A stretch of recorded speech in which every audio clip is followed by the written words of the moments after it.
दोस्तों नमस्कार। मैं दीपक कुमार पटेल आपके लिए आज एक नई वीडियो लेके आया हूँ जिसमें मैं बताऊंगा शारीरिक शिक्षा क्या है, शारीरिक शिक्षा का परिभाषा क्या है, उसके लक्ष्य और उद्देश्य और शारीरिक शिक्षा का आवश्यकता क्या है। तो वीडियो शुरू करने से पहले मैं आपको बता दूं कि अगर आप हमारे चैनल पर नए हैं तो हमारे चैनल को सब्सक्राइब कर ले और बेल आइकन को ज़रूर दबा ले ताकि हमारे आने वाली सभी वीडियो आपको मिलती रहें। और इस चैनल पे मैं आपको शारीरिक शिक्षा से संबंधित सारे वीडियो लेके आता रहूँगा। तो चलिए शुरू करते हैं। सबसे पहले हम ये जानते हैं कि शारीरिक शिक्षा क्या है। शारीरिक शिक्षा का अर्थ है शरीर संबंधी शिक्षा, यानी वो सारी शिक्षा जो हमारे शरीर से संबंधित है उसे हम शारीरिक शिक्षा कहेंगे। शारीरिक शिक्षा के माध्यम से एक व्यक्ति का सर्वांगीण विकास होता है जिसमें शारीरिक, मानसिक, आध्यात्मिक, संवेगात्मक विकास शारीरिक क्रियाकलापों के माध्यम से होता है जिसे हम शारीरिक शिक्षा कहते हैं। शारीरिक शिक्षा में जो चीज़ें आती हैं वो है फिजिकल ट्रेनिंग, योगा, जिम्नास्टिक और व्यायाम, स्वास्थ्य संबंधी शिक्षा। ये सभी को शामिल करके शारीरिक शिक्षा होता है। शारीरिक शिक्षा का अर्थ है एक बच्चे का न केवल शारीरिक बल्कि मानसिक, आध्यात्मिक, संवेगात्मक विकास, जिसके माध्यम से हम अपने जीवन को अच्छे तरीके से जी सकें। अरस्तु ने भी एक बात कहा है कि स्वस्थ शरीर में ही स्वस्थ मस्तिष्क निवास करता है, यानी अगर हम शारीरिक रूप से स्वस्थ हैं तभी हमारे अंदर एक स्वस्थ मस्तिष्क निवास करेगा और स्वस्थ मस्तिष्क में ही स्वस्थ ज्ञान निवास करता है, जिसके माध्यम से हम अपने जीवन को सरल एवं एक अच्छा जीवन बना सकते हैं। शारीरिक शिक्षा में हम आगे बात करेंगे इसके परिभाषा की। शारीरिक शिक्षा की परिभाषा क्या है, सबसे पहले हम देखते हैं ओवर ट्यूफर को। इन्होंने शारीरिक शिक्षा की क्या परिभाषा दी है। इन्होंने कहा है कि शारीरिक शिक्षा उन अनुभवों का संकलन है जो व्यक्ति को शारीरिक गतियों द्वारा प्राप्त होता है, यानी शारीरिक शिक्षा उन सभी अनुभवों का योग है जो कि हमें शारीरिक क्रियाकलापों के माध्यम से प्राप्त होता है।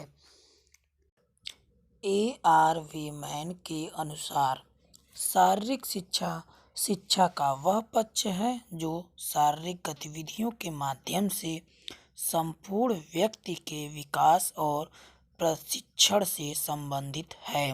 ये शारीरिक शिक्षा की परिभाषा है। इसके अलावा भारतीय खेल प्राधिकरण बोर्ड के अनुसार शारीरिक शिक्षा की परिभाषा है शारीरिक शिक्षा वह प्रक्रिया है जिसके द्वारा बच्चे के संपूर्ण व्यक्तित्व एवं उसकी शारीरिक प्रक्रिया द्वारा मन, आत्मा व मस्तिष्क को पूर्ण रूप से विकसित किया जाता है। ये शारीरिक शिक्षा की कुछ परिभाषा रही, जिससे ये साफ होता है कि शारीरिक शिक्षा वह शिक्षा है जिसके द्वारा शारीरिक क्रियाकलापों से आत्मा, मन, मस्तिष्क, बौद्धिक, शारीरिक व सर्वांगीण विकास होता है। अब हम आते हैं शारीरिक शिक्षा का लक्ष्य और इसके उद्देश्य क्या हैं। शारीरिक शिक्षा का लक्ष्य और उद्देश्य जानने से पहले हम ये जानते हैं कि लक्ष्य और उद्देश्य क्या होते हैं और इनमें क्या अंतर है। जब भी हम कोई काम शुरू करते हैं तो हम एक लक्ष्य निर्धारित करते हैं, एक परिणाम निर्धारित करते हैं जिसे लक्ष्य की संज्ञा दी जाती है, और वह काम हम क्यों करते हैं यह उसका उद्देश्य होता है। जैसे एक बच्चा अगर पढ़ाई कर रहा है और उसे डॉक्टर बनना है तो यह उसका लक्ष्य हो गया कि उसे एक डॉक्टर बनना है, लेकिन उसे डॉक्टर क्यों बनना है यह उद्देश्य है। वह धनार्जन के लिए भी डॉक्टर बन सकता है, पैसे कमाने के लिए डॉक्टर बन सकता है या वह लोगों की सेवा करने के लिए डॉक्टर बन सकता है, उसके उद्देश्य अलग हो सकते हैं। उसी प्रकार शारीरिक शिक्षा के भी कुछ लक्ष्य और उद्देश्य हैं। तो लक्ष्य, शारीरिक शिक्षा का जो लक्ष्य है वह है मनुष्य का सर्वांगीण विकास करना और उसे पूर्ण रूप से जीवन जीना सिखाना। यानी आज के इस भाग दौड़ भरी जिंदगी में मशीनीकरण, औद्योगिकीकरण और नगरीकरण से इंसान जितना तेजी से तरक्की कर रहा है, शारीरिक रूप से उतना ही कमजोर होता चला जा रहा है, जिससे कि उसे अनेक प्रकार के रोग बढ़ते जा रहे हैं, अनेक प्रकार के रोग आ रहे हैं। शारीरिक जो पहले मजबूती थी अब वो नहीं रह गई, शारीरिक रूप से लोग कमजोर हो जा रहे हैं।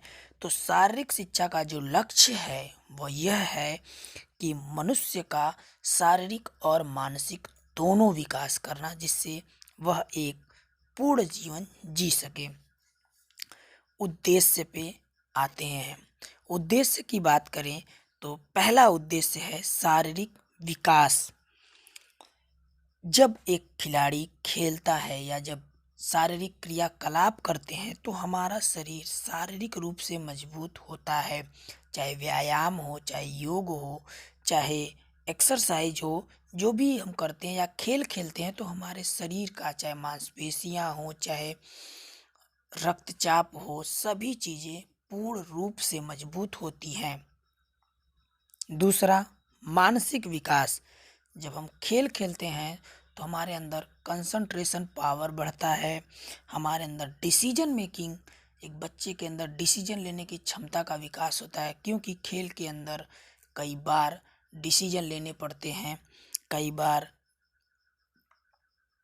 निर्णय लेने की क्षमता का विकास होता है, नेतृत्व करने की क्षमता का विकास होता है हमारे अंदर, और हमारी मानसिक विकास बहुत तेज़ी से होता है। जब हम खेल खेलते हैं तो बहुत सारे ऐसी चीज़ें होती हैं जो हमारे मानसिक रूप से हमको मजबूत बनाती हैं। अगला जो है वो है सामाजिक विकास। जब हम खेल खेलते हैं या कहीं जाते हैं खेल खेलने, एक बच्चा जब कहीं खेल खेलने जाता है, अलग अलग जगह प्रतियोगिता होती है, जाता है, लोगों से मित्रता करता है, खेल के अंदर सहयोग की भावना, प्रतिस्पर्धा की भावना, नेतृत्व की भावना, टीम भावना, ये सब सारी चीज़ें व्यक्ति का सामाजिक पक्ष का भी विकास करता है। बच्चे का सामाजिकरण बहुत अच्छा होता है, लोगों के साथ रहना, नेतृत्व करने की क्षमता, निर्णय लेने की क्षमता, ये सारी चीज़ें बहुत ही अच्छे से विकसित होती हैं। अगला हम बात करते हैं मांसपेशी तंत्र व नाड़ी तंत्र में समन्वय। जो हमारा मांसपेशी है वो बहुत ही अच्छा मजबूत होता है, और जो हमारा नाड़ी तंत्र है यानी रक्तचाप है, रक्त का परिवहन है, वो बहुत ही अच्छे से होता है। और ये दोनों में, नाड़ी तंत्र और मांसपेशियों में एक अच्छा समन्वय होता है और हम रोग से मुक्त रहते हैं। अगला है भावनात्मक विकास। खेल में जब हम खेल खेलते हैं, एक बच्चा जब खेल खेलता है तो कभी जीत होती है तो कभी हार होती है, कभी कभी क्रोध होता है तो कभी खुशी होती है, लेकिन खेल के दौरान इन सभी भावनाओं को नियंत्रित करना होता है।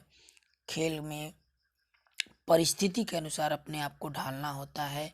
कई बार निर्णय ऐसा आता है जो हम, एक खिलाड़ी नहीं सोचा रहता है, लेकिन उस समय भावनात्मक रूप से मजबूत होना पड़ता है। इससे भावनात्मक विकास भी होता है जो आगे चल के व्यक्तित्व विकास में बहुत बड़ा रोल अदा करता है। अगला है स्वास्थ्य का विकास।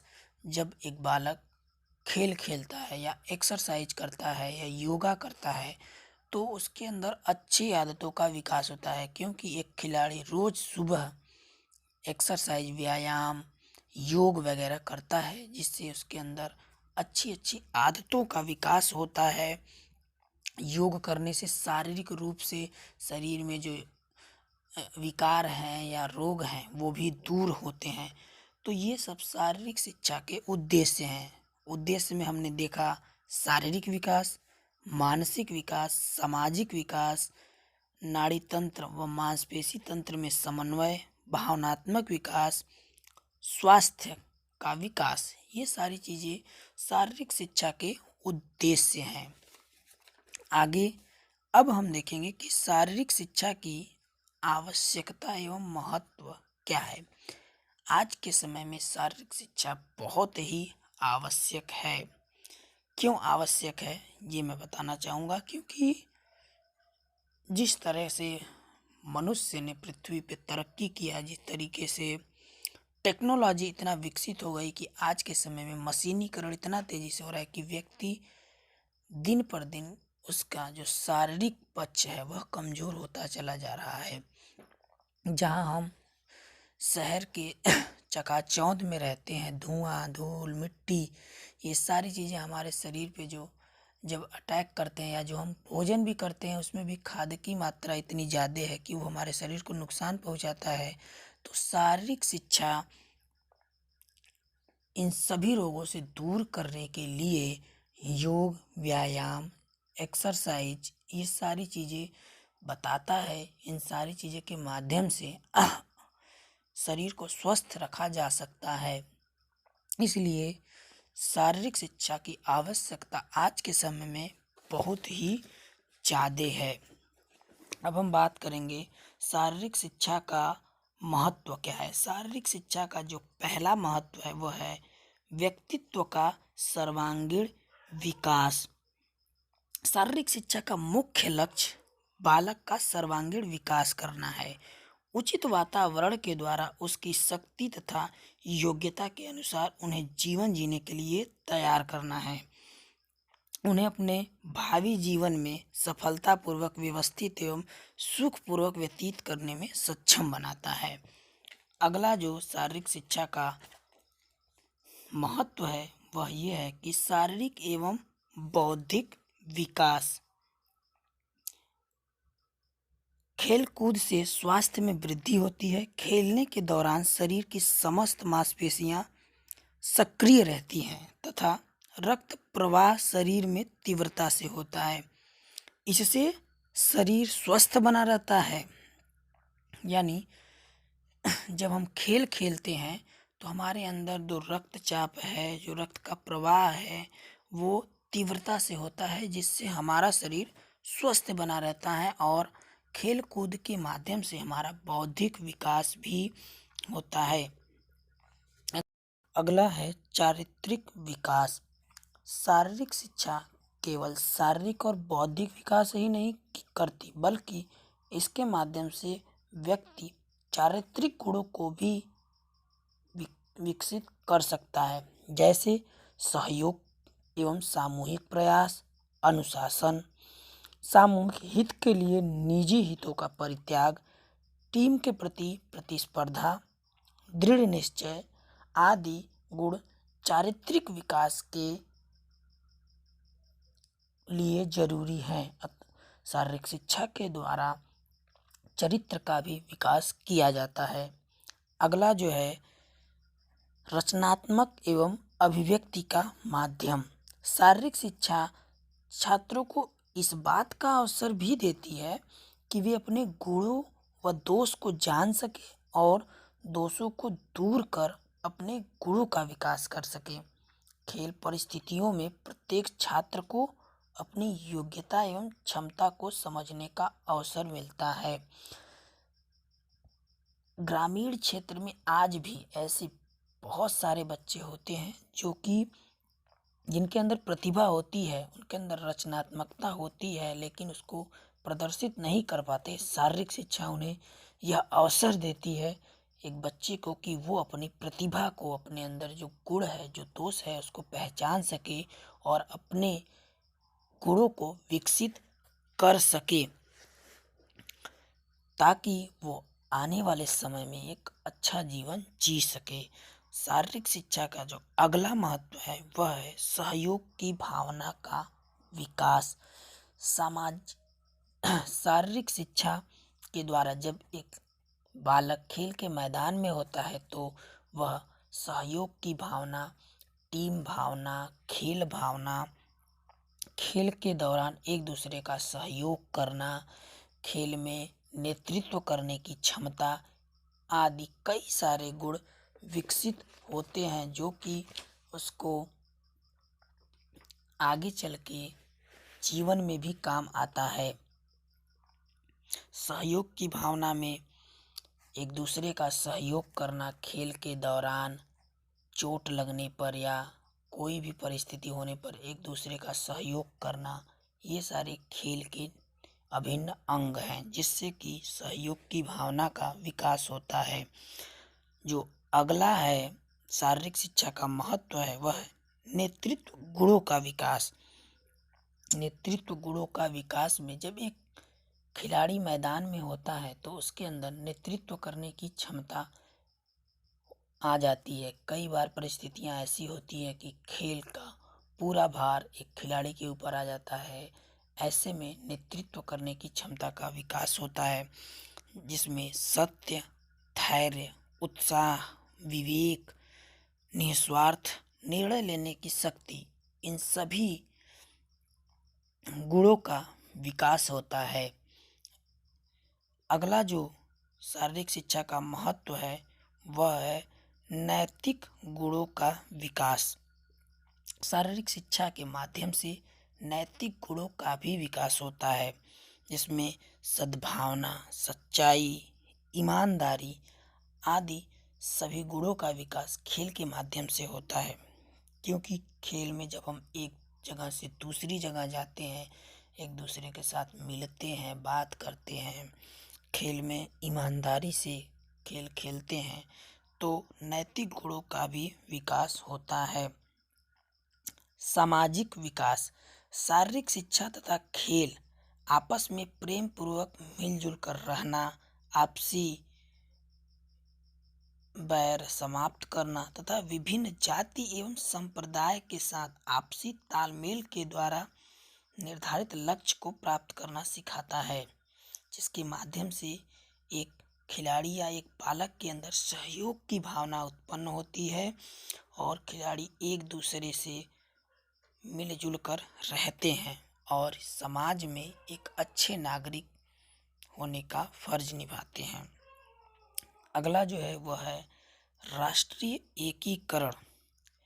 खेल का आयोजन हर जगह होता है जिसमें कई जगह पूरे देश के खिलाड़ी आके उसमें भाग लेते हैं, एक दूसरे से मिलते हैं, एक दूसरे की संस्कृति को जानते हैं, एक दूसरे से बात करते हैं, मित्रता होता है। तो राष्ट्र के एकीकरण में एक बहुत बड़ा योगदान निभाता है। शारीरिक शिक्षा के लक्ष्य और उद्देश्य। तो आज हमने जाना शारीरिक शिक्षा क्या है, शारीरिक शिक्षा की परिभाषा क्या है, इसके लक्ष्य एवं उद्देश्य क्या है और शारीरिक शिक्षा की आवश्यकता एवं महत्व क्या है। धन्यवाद।